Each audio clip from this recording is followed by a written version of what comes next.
I never thought I'd find myself looking forward to Monday mornings, but that changed the day Marcus started showing up in my section of the farm. I'd been working at Riverside Orchards for about 3 months when I first noticed him. Well, noticed him differently, I should say. Everyone knew Marcus. He was the owner's nephew, home from college for the summer, supposedly learning the family business. Tall, with sun-streaked brown hair that always looked perfectly messy, and this easy smile that made you feel like you were the only person in the world when he turned it on you. I'd seen him around, of course. The farm wasn't that big, but our paths rarely crossed. I worked the eastern apple groves, the older trees that required more hands-on care. He spent most of his time in the main barn or the newer sections with his uncle. That first Monday in June, I was up on a ladder, inspecting branches for signs of disease, when I heard footsteps crunching through the grass below. I glanced down, and there he was, shielding his eyes against the morning sun, looking up at me. "Hey," he called out. "You're Ryan, right?" My heart did this stupid little flip. "Yeah, Marcus?" "That's me." He grinned, and I nearly lost my grip on the ladder. "My uncle asked me to check on the irrigation system out here. Mind if I work nearby?" "It's a free country," I said, trying to sound casual while my pulse raced. "I mean, it's your family's farm, so definitely free for you." He laughed at that, a genuine sound that made something warm unfurl in my chest. Fair point. I went back to my work, hyper-aware of his presence 30 feet away as he examined the irrigation lines. I kept stealing glances, watching the way his t-shirt stretched across his shoulders when he bent down, the concentration on his face as he made notes on a clipboard. Get it together, I told myself. He's just another co-worker. Except he wasn't, and we both knew it. He came back on Tuesday and Wednesday. By Thursday, I started to suspect the irrigation system in my section couldn't possibly need that much attention. "Don't you have other areas to check?" I asked him that morning, trying to keep my tone light as I pruned a particularly stubborn branch. Marcus looked up from where he was crouched by a sprinkler head, that smile playing at the corners of his mouth. "Probably, but I like it out here. It's peaceful. Plus, you're good company, even if you are 40 feet up in the air most of the time." "Someone's got to take care of these old trees," I said, feeling my face heat up despite the cool morning air. "And you do it well." His voice had gone softer somehow. "I've been watching you work. You really care about them." I climbed down the ladder, needing to be on solid ground for this conversation. "They're beautiful trees. They deserve care." I paused, gathering courage I didn't know I had. "But I'm pretty sure you've checked every inch of irrigation line in this section twice over by now." Marcus stood up, brushing dirt off his jeans. We were maybe 5 feet apart, and I could see the faint dusting of freckles across his nose, the gold flecks in his hazel eyes. "You caught me," he admitted. "The irrigation's fine. Has been since Monday." "So why keep coming back?" He held my gaze, and I saw something vulnerable flicker across his face. "I think you know why." My breath caught. In that moment, standing in the dappled shade of apple trees with the morning dew still clinging to the grass and the whole farm slowly waking up around us, I felt the world shift slightly on its axis. I'd spent so long being careful, hiding parts of myself, especially in a rural community where I wasn't sure how acceptance would go. But here was Marcus, the farm owner's nephew, basically admitting he'd been making excuses to spend time with me. "Marcus, I started, but he shook his head. "You don't have to say anything. I just wanted you to know. I'm going back to school in August. But while I'm here, I'd really like to get to know you better, if that's something you'd want." I should have been cautious. I should have thought about the complications, about what it meant that he was the boss's nephew, about the temporary nature of summer. Instead, I heard myself say, "I'd like that too." His smile could have lit up the entire orchard. We started having lunch together. At first, we'd meet at different spots around the farm, claiming coincidence if anyone asked. But gradually, we stopped pretending. We'd sit under the big oak tree near the eastern fence, sharing sandwiches and stories. Marcus told me about studying environmental science, about his dreams of making the farm more sustainable. I told him about dropping out of college after my dad died, about finding unexpected peace in physical work, about the satisfaction of nurturing living things. "Do you regret it?" he asked one afternoon, lying on his back in the grass, his arm just barely touching mine. Not finishing school? I considered the question, watching clouds drift by overhead. Sometimes, but I also think I needed this, the simplicity of it. Wake up, take care of the trees, go home. After Dad died, everything felt so chaotic. This gave me structure, purpose. That makes sense. He turned his head to look at me. But what about later? What do you want? No one had asked me that in a long time. I don't know yet. Maybe my own small farm someday. Or maybe I'll go back to school. I'm only 24. I've got time to figure it out. You do, he agreed. But for what it's worth, I think you'd be amazing at whatever you choose. These conversations, these quiet moments of connection, they started to mean everything to me. I found myself working with one eye on the path, waiting for Marcus to appear. When he did, my whole day brightened. We fell into an easy rhythm, working near each other, talking about everything and nothing. He told me about coming out to his family 2 years ago, about his mom's immediate acceptance and his dad's slower but genuine journey to understanding. I shared my own story, about knowing since I was 15 but keeping it quiet in our small town, about the loneliness of not being fully seen. "Are you out to anyone here?" Marcus asked carefully one day. "A few friends back home know, but not really at work." I wasn't sure how it would go over. He nodded, understanding in his eyes. "My uncle knows about me. He's been great, actually. But I get it. It's different when it's your livelihood on the line." 3 weeks into our lunches, into our growing closeness, Marcus suggested we do something after work. "There's a decent Italian place in Millbrook, about 20 minutes from here. Would you want to grab dinner with me? Like, an actual dinner, a date." My heart hammered against my ribs. A date. He was asking me on a date. "Yes," I said, probably too quickly.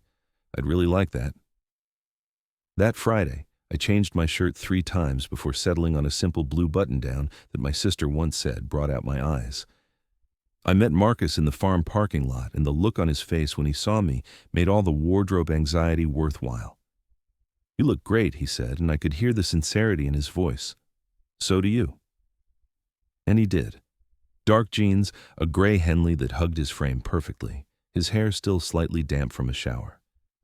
Dinner was incredible. Not just the food, though the pasta was legitimately amazing, but the conversation, the way we leaned across the table toward each other, the casual brush of his foot against mine that sent electricity up my spine. We talked about books and movies and music, discovering shared loves and playful disagreements. When he laughed at something I said, his whole face lit up, and I wanted to memorize that expression, to keep it forever. After dinner, we walked around Millbrook's small downtown, past closed shops and under streetlights. Our hands kept brushing, accidental touches that felt anything but. Finally, on a quiet side street, Marcus stopped and turned to face me.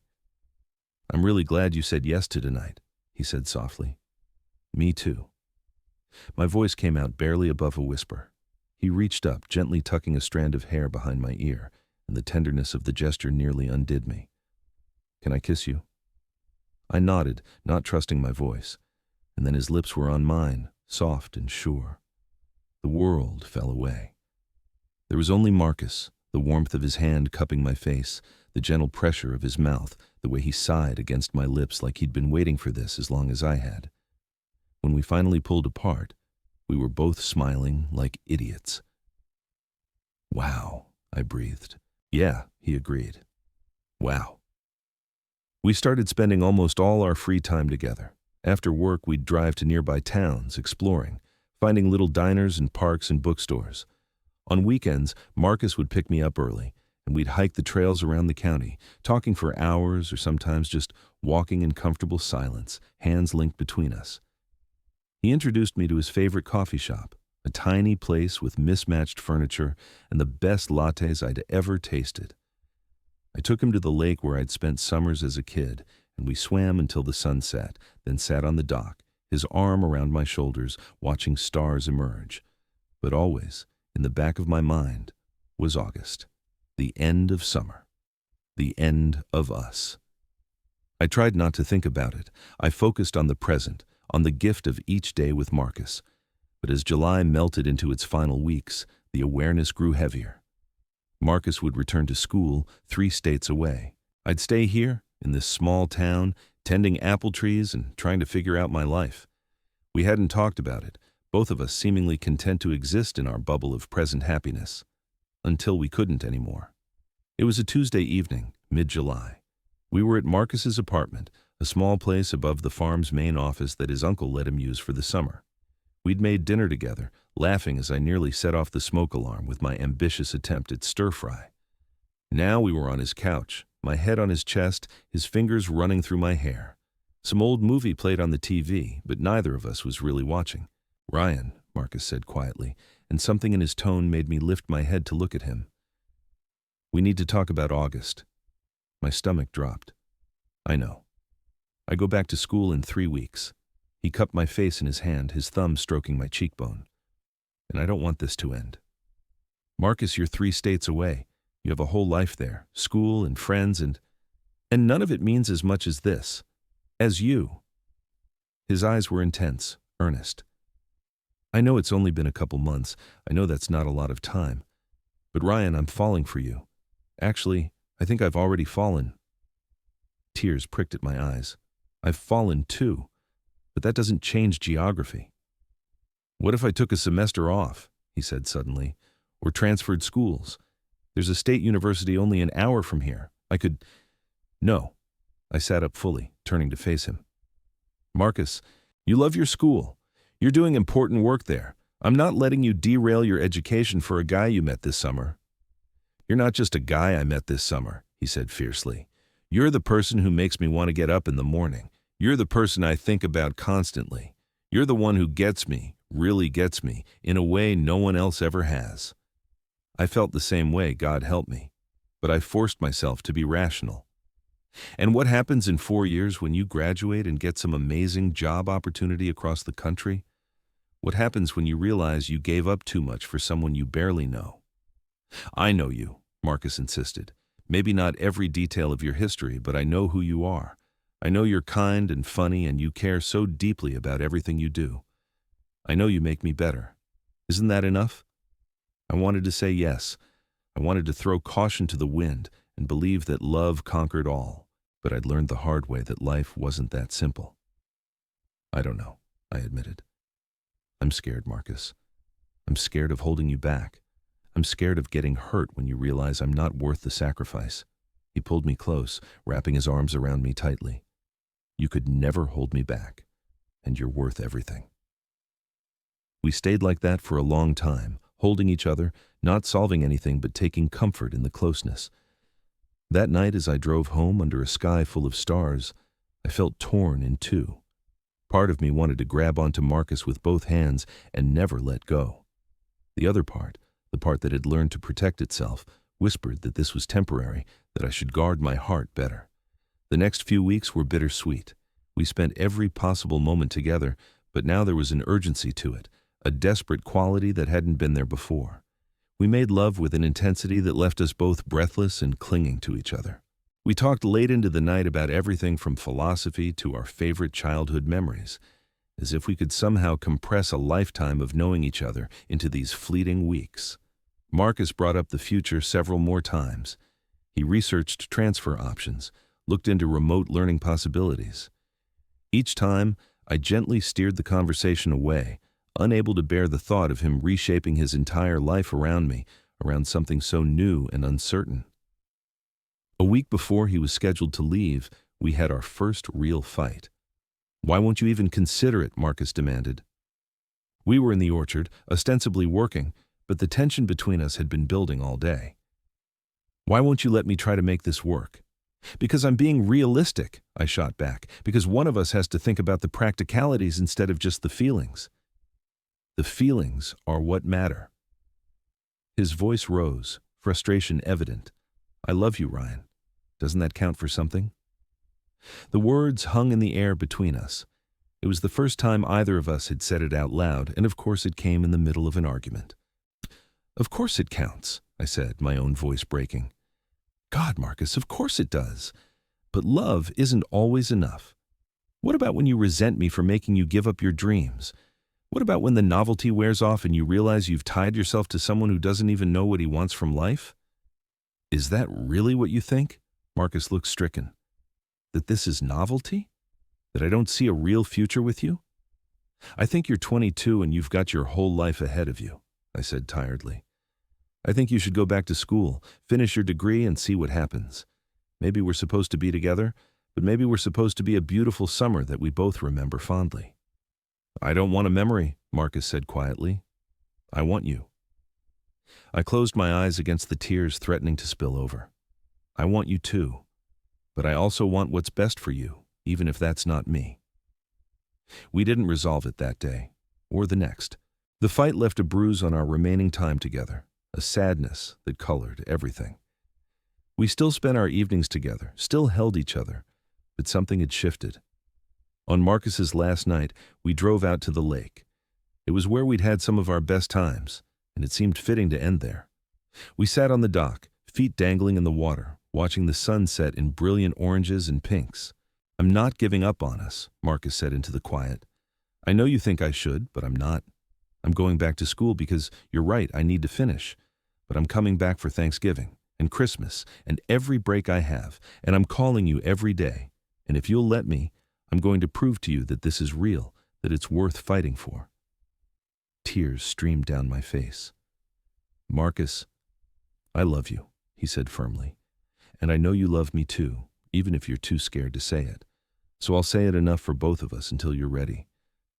I turned to him, taking in every detail of his face in the fading light, the determination in his eyes, the set of his jaw, the love written so clearly across his features.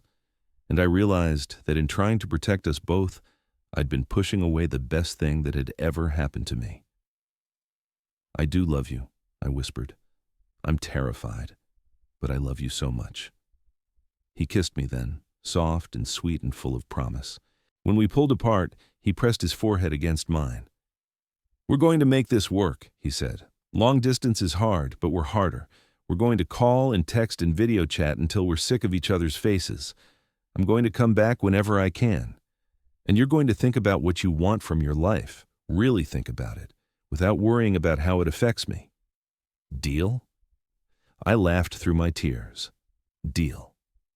And Ryan? Maybe if you figure out you want to go back to school, you could look at universities near mine. Not because you're following me, but because it might work for you too. Just think about it. I nodded, something loosening in my chest. Maybe this didn't have to be an ending. Maybe it could be a beginning. That night we drove back to his apartment and stayed up until dawn, talking and laughing and loving each other, memorizing each touch and kiss to carry us through the separation ahead. When I dropped him at the bus station the next morning, we held each other for a long time. This isn't goodbye, Marcus said against my hair. No, I agreed. It's see you soon. See you soon, he echoed. I love you. I love you too. I watched his bus pull away, my heart aching but also strangely hopeful. That afternoon, alone in my apartment, I opened my laptop and started researching. Environmental science programs, transfer requirements, universities within an hour of Marcus's school. My phone buzzed with a text. Marcus. Made it to my first stop, missing you already. Also, I signed us up for a couples app to watch movies together remotely. Hope that's okay. Love you. I smiled, typing back. That's perfect. Love you too. Maybe we'd make it. Maybe we wouldn't. Maybe I'd transfer schools. Maybe I'd find a different path. But for the first time in years, I felt like I was moving toward something instead of just existing. Marcus had given me that. The courage to want more, to believe I deserved more. And as autumn arrived and the apples ripened in the orchard, as Marcus and I navigated video calls and countdown to Thanksgiving texts, as I submitted my application to transfer, I realized something important. Love wasn't about certainty. It was about choosing someone every day, even when it was hard, especially when it was hard. Marcus had chosen me, and I was choosing him right back.